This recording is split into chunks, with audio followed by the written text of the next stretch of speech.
Series number 2831 प्रातः class 16 नवंबर 1967। बाबा ने गुप्त होने के बाद व्याख्या की थी 26 मार्च 2019। कल बात चल रही थी पाप के सिवाय और कोई भी मनुष्य मात्र इनकी सदगति नहीं करेंगे, कोई भी शांति नहीं देगा, शांत नहीं करेगा। मैं बोला पाप के सिवाय कोई भी सदगति नहीं करेगा। दूसरी मुनि में बोला पाप के सिवाय कोई राजयोग सिखा नहीं सकता। बाप कौन सा बाप? शिव बाप। और शिव के समान जब राम वाली आत्मा जो नंबर 1 रुद्र है बन जाती है,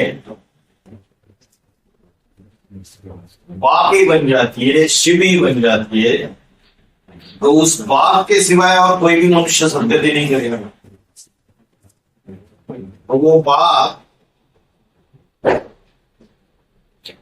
अष्टदेवों में प्रवेश करके सदगति करेगा या नहीं करेगा? 8 में भी प्रवेश करके सदगति करेगा। इसने बोला नई दुनिया में जाने के 8 रास्ते हैं। सिर्फ नंबर 1 पारसनाथ पारसनाथिनी का गायन नहीं है। तो अष्टदेव है वो नंबर 1 पारसनाथ पारसनाथिनी बनते हैं, जिनके संग के रंग से आत्माएं जो है क्या बन जाती है? पावन बन जाती है।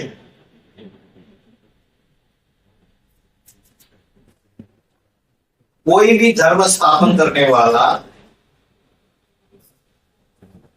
नई दुनिया स्थापन नहीं कर सकता।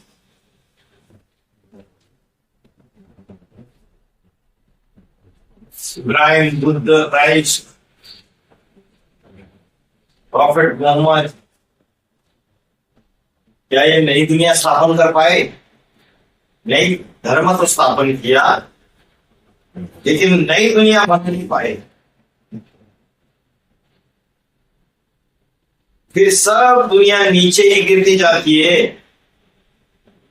धर्म स्थापन करने के बाद भी दुनिया नीचे ही गिरती जाती है, दुख बढ़ता ही जाता है। और अंत में फिर आखिर में क्या समझते? कोई भी इस दुनिया में नहीं है जो सुख शांति की दुनिया स्थापन कर सके। नास्तिकता की तरफ चले जाते हैं। इब्राहिम आए, गौतम बुद्ध आए, क्राइस्ट आए, आदि शंकराचार्य आए, गुरु नानक जी आए, प्रॉफिट मोहम्मद आए, फिर भी दुनिया नीचे गिरती गई। तो मनुष्यों को लगता है कोई भी इस दुनिया में 100% सुख शांति की दुनिया स्थापन ही नहीं कर सकता। नास्तिकता की तरफ बुद्धि जाती है। तो अभी देखो नई दुनिया स्थापन करने के लिए बाप कैसी युक्ति रचते हैं। ऐसी युक्ति क्यों रचते हैं?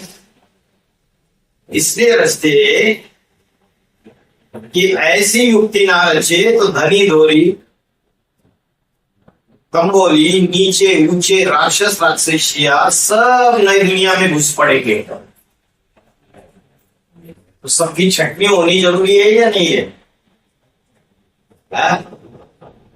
जो राक्षस राक्षसी है उनकी छटनी होनी जरूरी है। जो धर्मी आत्मा है उनकी छटनी होनी जरूरी है।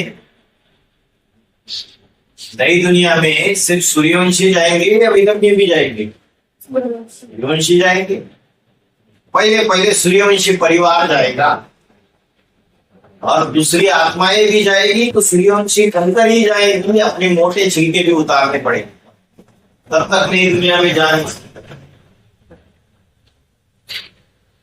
जो युक्ति रचते हैं उस युक्ति से क्या होता है? ये राक्षस राक्षसिया, ये विधर्मी, ये नई दुनिया में जा नहीं सकते। ऐसी युक्ति रचते हैं। क्या युक्ति रचते हैं? ऐसी युक्ति रचते। बाबा ने क्या बोला? जगत पिता और जगदम्बा का पाठ अड़भंगा है। शंकर का पाठ इतना वंडरफुल है कि तुम बच्चे समझ ना सको। 2017-18 में गुप्त हो गए बाबा, एडवांस पार्टी बीजों के ब्राह्मणों की दुनिया से। युक्ति रची या नहीं रची? रची।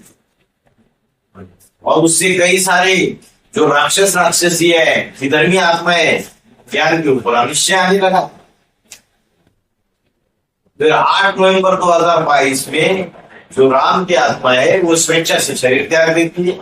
ड्रामा में दूसरी युक्ति रची और ये आत्माओं का निश्चय आने लगा, यज्ञ छोड़ छोड़ कर जाने लगे।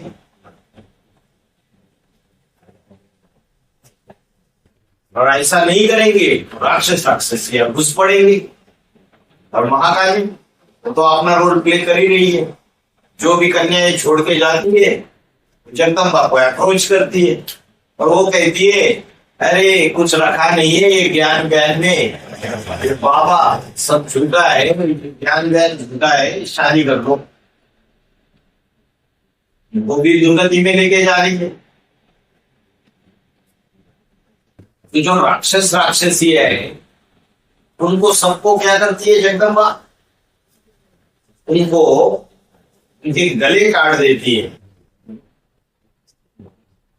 वो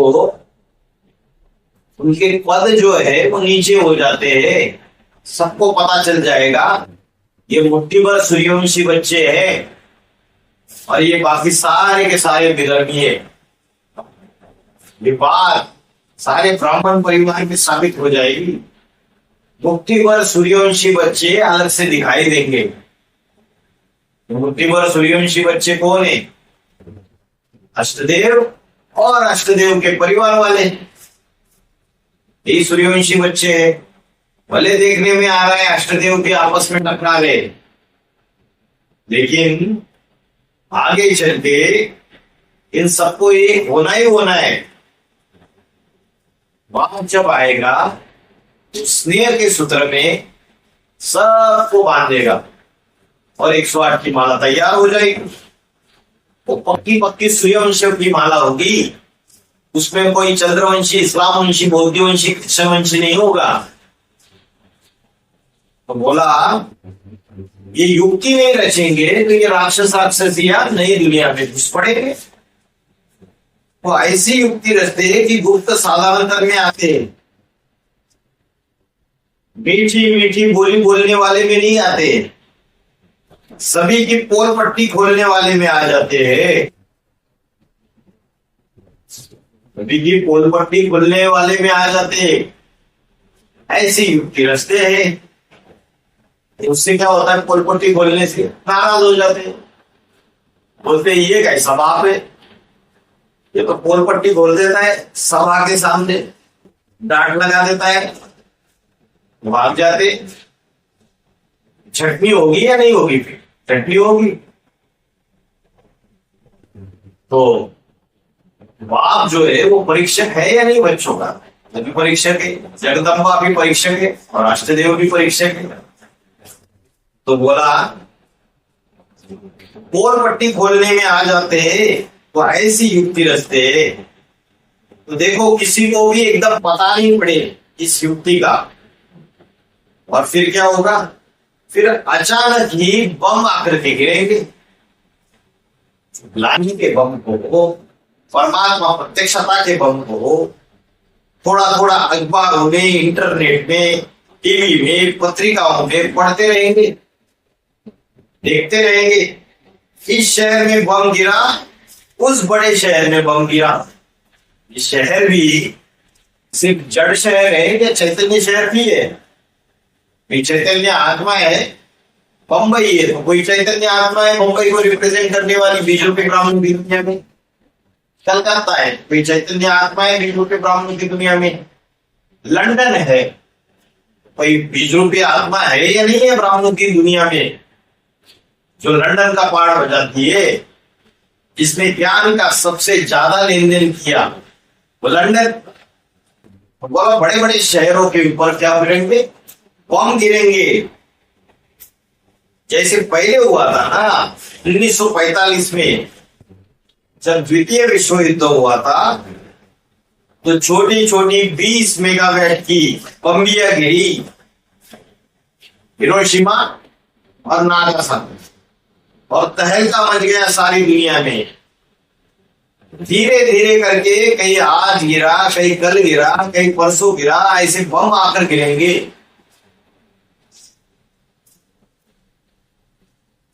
जब बम गिरने लगेंगे, ये ध्यान सुना पाएंगे, फिर वाइब्रेशन की सेवा होगी, मनसा की सेवा होगी। बाबा ने बोला है भारत में भी आगे चल के मिलिट्री शासन आएगा। जब मिलिट्री शासन आएगा, कर्फ्यू लगेगा, घर से बाहर नहीं निकल सकते। बाबा ने बोला गली गली में गीता पाठशालाएं होगी। अभी तो एडवांस पार्टी में संख्या कम होती जा रही है। बाबा मुक्त होने के बाद ये भी ड्रामा में युक्ति है, कम होगी, फिर ऐसा समय अचानक आएगा, एकदम संख्या बढ़ेगी, उससे भी अनिश्चय बुद्धि आते। देखो भगवान का ज्ञान, या तो देखो उतनी ही है, संख्या तो बढ़ी ही नहीं है ना, इस बात से भी अनिश्चय आता है।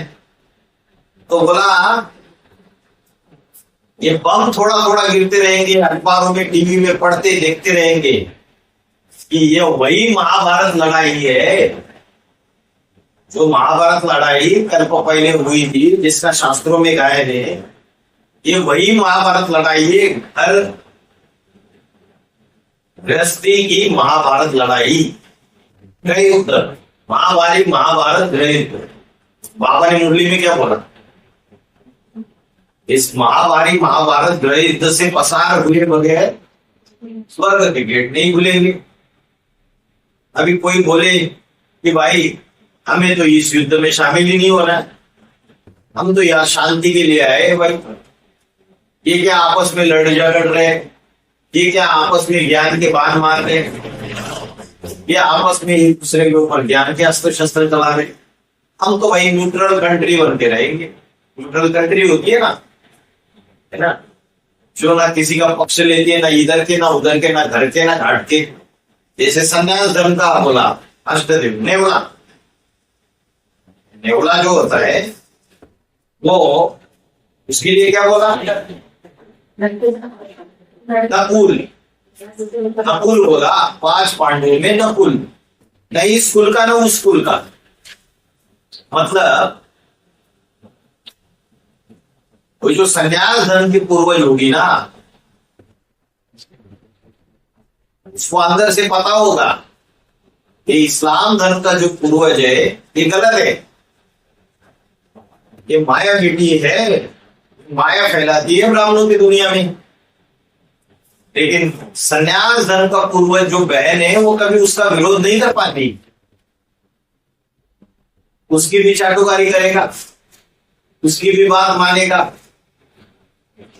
और उसको पता है कि 5वें नंबर का पूर्वज सही कर रहा है, अंदर से तो प्रभावित है उससे। सन्यासी क्रिश्चियन से प्रभावित होते हैं ना, तो अंदर से तो प्रभावित है। और फिर इस तरफ भी उससे बात करेंगे, उधर भी तोड़ नहीं पाएगी, इधर भी, एक का पाला नहीं पकड़ेगी। तो नकुल है ना इस कुल का ना उस कुल का, पक्का पक्का किसी का पाला नहीं पकड़ेगी। इधर की बात है उधर, उधर की बात है इधर। तो बोला जो न्यूट्रल कंट्रीज है, ये सन्यासी क्या है, न्यूट्रल है, ये भाग ही नहीं लेते युद्ध में। महाभारत गृह युद्ध से पसार हुए बगैर स्वर्ग के गेट नहीं खुलेंगे। और सन्यासी क्या कहते हैं, स्वर्ग का सुख काग विष्ठा समान है। जैसे कौवा होता है, कौवे की जो विष्ठा है उसके समान स्वर्ग का सुख है। हमें नहीं चाहिए ऐसा सुख। जो नरक की दुनिया है उसका सुख काग विष्ठा समान है, या स्वर्ग की दुनिया का सुख काग विष्ठा समान है। नरक की दुनिया का सुख काग विष्ठा समान है। बाबा ने बोला खून की नदियां बहने वाली है। बाहर की दुनिया में भी खून की नदियां बहने वाली है। हिंदू, मुस्लिम, क्रिश्चियन आपस में लड़ मरेंगे। और जो ब्राह्मणों की दुनिया है उसमें भी खून की नदियां बहेगी या नहीं बहेगी? बहेगी। जो बीजों के ब्राह्मण है उनमें भी खून की नदियां बहेगी। और जो आधार होता ब्राह्मण है उनमें भी खून की नदियां बहेगी। तो ये संकल्पों का खून है। नौ ग्रह आपस में टकराएंगे तो नौ ग्रहों के जो मुखिया है अष्टदेव वो भी आपस में टकराएंगे या नहीं टकराएंगे? टकराएंगे। और मुखिया टकराएंगे तो उस मुखिया के जो परिवार वाले हैं वो दूसरे अष्टदेव के परिवार वालों से टकराएंगे या नहीं टकराएंगे? टकराएंगे। विज्ञान की युद्ध है ये, सत्य और असत्य की युद्ध है ये, ज्ञान के अस्त्र शस्त्रों की युद्ध है। तो बोला खून की नदियां बहने वाली है। वही महाभारत लगाएंगे। परंतु क्या करें फिर? बचना है। तो बोला पुरुषार्थ जो बाबा ने बताया है के लिए जो करना है वो करने का काम जो बाबा ने समझा है वो पुरुषार्थ को हमने गुम कर दिया, टाइम गवा दिया। शांति के टाइम पर जितना अच्छा पुरुषार्थ हो सकता था आत्मा को ऊंची स्टेज में ले जाने का, आत्मा का जन्म जन्मांतर का ऊंचा पद बनाने का हो सकता था, वो टाइम गवा दिया। इसमें गवा दिया घूमने फिरने में, खाने पीने में। कोई है ना 2-2 घंटा बाथरूम में चले गए ना, 1.5 2-2 घंटा लगता है उनको नहाने में। सजने संवरने लग जाते हैं तो 1-1 घंटा ले लेंगे। संगम युग में ये जो वैल्यूएबल टाइम है या ऐसी 63 जन्म जो ये चीजें की इसमें गवाना है क्या? 63 जन्म तो देहाभिमान में है, खाना पीना सोना इसी में चला गया है ना। अभी ये वैल्यूएबल टाइम है, ये अगर गवा दिया तो जन्म जन्मांतर जो उस पर प्राप्त करना है वो उस पर नहीं मिलेगा। बोला जो ज्ञान का गीत भगवान ने सुनाया वो हमने ध्यान से सुना नहीं और उस पर प्रैक्टिकल जीवन में अमल किया नहीं। रावण ने ध्यान अमल किया शिव का। रावण शिव का भक्त था, प्रकांड ज्ञानी था, लेकिन व्यवहार में ज्ञान नहीं लाया, प्रैक्टिकल जीवन में ज्ञान धारण नहीं किया। बाबा ने तो कहा है, शास्त्रों में भी कहा है, गीता में कहा है क्या? देह के सभी धर्म, तो देह के सभी धर्म है उन सभी धर्मों को छोड़ दो।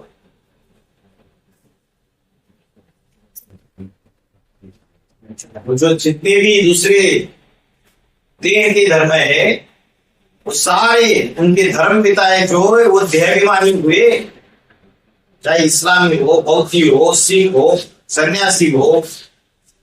भगवत गीता में क्या लिखा?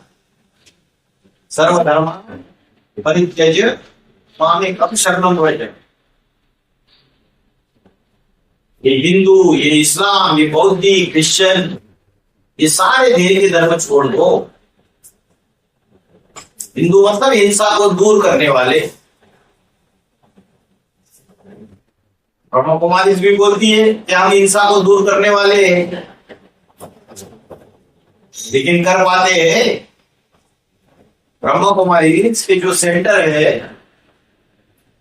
क्या उधर विचार नहीं पनप रहा है? पनप रहा है। इतना आदि का भी विचार पनप रहा है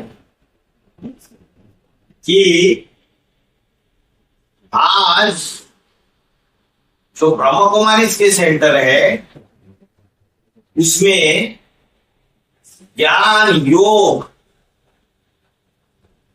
ये सारा कम कम होता जा रहा है, देहाभिमान बढ़ता चला जा रहा है। तो बोला ये सर्व धर्म जो है देह के, वो छोड़ दो, जो देहाभिमानी बनाना सिखाते हैं। सर्व धर्म कोई द्वापार में होते हैं क्या? द्वापार में नहीं, कलयुग के अंत तक सारे धर्म होते हैं। कलयुग में ढेर सारे मुसलमान फैल जाते हैं, खूब वृद्धि होती है। सिख धर्म भी, क्रिश्चियन धर्म में भी फैलने की बहुतायत हो जाती है। जो क्रिश्चियन धर्म दुनिया में इतना फैल जाता है, कारण क्या है? जैसे बेसिक ब्राह्मणों की दुनिया में ब्रह्मा बाबा क्या बताया? लंबा चौड़ा, गोरा चिट्टा, दिखावा, बड़ा धनीमान, ऐसा दिखावा ज्यादा देखते हैं और अंदर से एकदम ठोर शंख। अंदर से क्या होता है? ढोलम पोल, मोकला, कोई को पता नहीं चलता है। तो सभी धर्म, देहदारी, देह के धर्म फैलाने वाले, चाहे ब्रह्मा हो जिसके फॉलोअर सारी दुनिया बनती है, उन सभी धर्मों को छोड़ दो। चाहे दादा लेखराज ब्रह्मा हो, इब्राहिम हो, बुद्ध, क्राइस्ट हो, उनके जो फॉलोअर्स है उनकी चक्री में ये सूर्यवंशी बच्चे नहीं फंसेंगे। सूर्यवंशी बच्चे होंगे तो उनके फॉलोअर्स की चक्री में नहीं फंसेंगे। उनमें भी दो तरह के आंख है। आधे तो ऐसे है जो ब्रह्मा चंद्रवंश की चक्री में फंसे ही रहते हैं लंबे काल तक, वो आत्मा सेकंड कैटेगरी में आ गई। तो आपने क्या बताया, क्या लक्ष्य दिया है पढ़ाई का? नर से नारायण और नारी से लक्ष्मी बनाने आया हूं। तो लक्ष्मी में और नारायण में कुछ अंतर है या नहीं है? सत्य नारायण की पूजा होती है, सत्य लक्ष्मी की पूजा नहीं होती है। तो नारायण है एकदम स्वाधीन, और लक्ष्मी किसी के अधीन है या नहीं है? रानी अपने राजा के अधीन होती है। तो सेकंड कैटेगरी हुई ना। तो कोई एक के लिए नहीं कहते कि सर्वधर्मान परित्यज्य मामेकं शरणं व्रज। माना चाहे चंद्रवंशी हो, चाहे इस्लाम वंशी हो, क्रिश्चियन वंशी हो, कोई भी वंशी हो, सबको त्याग हो। तो लक्ष्मी को भी क्या बोल दिया? चंद्रवंश है उसको भी त्याग दो। और जगदम्बा उसको भी बोला चंद्रवंश को भी त्याग दो। सर्वधर्मान परित्यज्य मामेकं शरणं व्रज, सबको त्याग दो। सभी देह के धर्म छोड़ पहले अपन को आत्मा पक्का करो, जो देहाभिमान घड़ी घड़ी ना टकराए। ओम शांति।